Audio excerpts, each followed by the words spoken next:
untuk ke zaman hidup kita saat ini yang serba modern, kemudian juga serba penuh persaingan saat ini ya, kemudian juga globalisasi dan arus informasi semakin luas, kemudian juga mungkin perkembangan perkotaan juga semakin luas, interaksi sosial antar manusia juga semakin terbatas, yang secara langsung, secara psikologis juga mempengaruhi bagaimana interaksi antara manusia yang satu dengan manusia yang lain ya.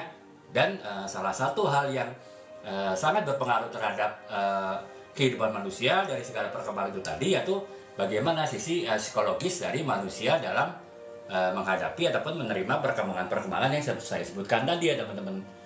Terutama dalam hal ini adalah ketika kita bicara interaksi antar manusia, interaksi sosial, apakah antara seseorang individu dengan seorang individu yang lain, atau seorang individu dengan suatu kelompok masyarakat, atau bahkan mungkin satu kelompok masyarakat dan satu dengan kelompok masyarakat yang lain.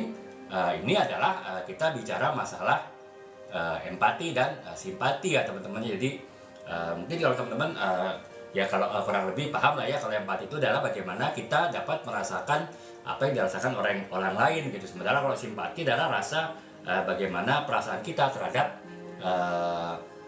seorang yang sedang menghadapi suatu persoalan ya, suatu masalah ya. Jadi dua hal ini, terutama hal empati inilah yang saat ini mungkin itu sekarang jadi suatu masalah ya.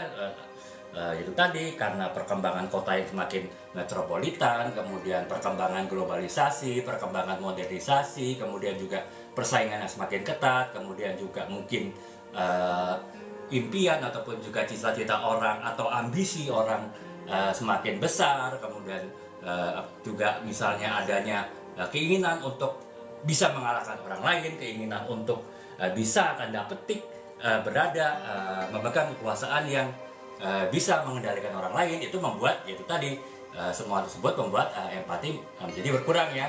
Ya tentunya kalau kita bicara masalah empati ya kita tidak hanya bicara masalah satu sisi ya, artinya kan empati itu adalah memang sifat psikologis, tapi sebetulnya kan itu tumbuh dari banyak hal ya. Seperti saya bilang tadi, empati itu bisa asalnya berasal dari didikan ya, artinya dari keluarga itu bisa membentuk empati gitu. Kemudian juga misalnya dari lingkungan itu juga bisa membuat empati gitu. Tetapi ya itu tadi, walaupun mungkin empati sudah terbentuk dari sebuah keluarga yang baik, dari lingkungan yang baik, tapi ya itu tadi dengan perkembangan dunia, perkembangan kehidupan yang semakin kompleks membuat ya rasa empati tadi mungkin sedikit demi sedikit semakin terkikis ya teman-teman.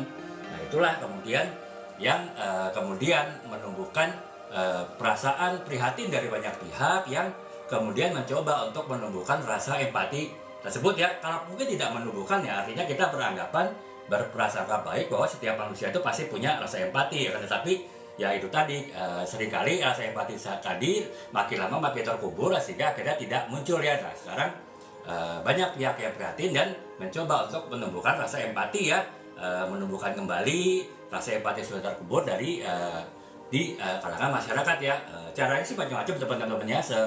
Banyak disiplin ilmu yang bisa menimbulkan empati ya, tidak saja hanya psikologi ya. Kalau psikologi jelas kan dari sisi psikolog mungkin baik secara individu ataupun secara kelompok masyarakat, mereka bisa melakukan upaya untuk bisa meningkatkan empati ya antara anggota masyarakat gitu. Nah, tapi kalau karena kita saat ini bicara dalam konteks ini ya sering menulis ya, kita bicara live sering menulis ya, tentu kita bicaranya dalam konteks dari sisi tulis menulis ya. Dalam hal ini adalah dari sisi penulis ya. Kalau kita di mana penulis itu juga bisa memberikan kontribusi sedikit atau banyak terhadap bagaimana menumbuhkan rasa empati di kalangan masyarakat, terutama di kalangan pembacanya yang itu tadi sekarang semakin tipis ya. Yang itu tadi mungkin karena persaingan semakin ketat ya, karena ambisi semakin besar ya, sehingga akhirnya seorang cenderung memenuhi egonya, memenuhi rasa egonya, sehingga ya empati tadi jadi berkurang. Nah,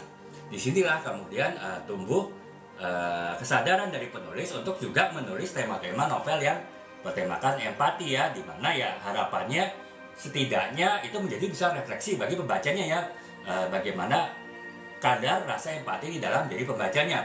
Dan mungkin harapan dari pembaca dari penulis yaitu pembaca tadi setelah mengalami refleksi diri, setelah mengalami proses kesadaran diri dari membaca novel yang ditulis oleh penulis tadi ya sedikit demi sedikit dia bisa menumbuhkan lagi rasa empati yang mungkin dulu pernah dimiliki tapi saat ini sudah mulai terkubur ya. Jadi kurang lebih seperti itu ya teman-teman yang akan kita bahas ya dalam pembahasan live kali ini. Baik dari sisi penulis ataupun dari sisi pembaca, saya akan membahas mengenai novel yang bertemakan empati ya. Berikut nanti saya akan sampaikan beberapa contoh novel kekinian Indonesia yang isinya berkisah tentang bagaimana menumbuhkan rasa empati dari pembacanya terhadap orang lain, terhadap pihak lain, ya mungkin bisa menjadi referensi ya teman-teman dalam memilih bahan bacaan ya di awal tahun ini gitu. Jadi ya kita kan memang membaca novel itu adalah untuk hiburan, tapi seandainya kita bisa mendapatkan nilai tambah, mendapatkan value yang lebih dari membaca sebuah novel kan itu adalah lebih baik ya, itu better ya. Makanya nggak ada salahnya kita juga mencari novel yang bertema-temakan khusus ya, bertema-temakan nilai-nilai tertentu yang ingin disampaikan oleh penulisnya yang harapannya setelah kita membaca novel-novel tersebut ya kita bisa tergugah dan kita mungkin bisa menjadi lebih baik lagi dengan inspirasi dari novel tersebut. Nah,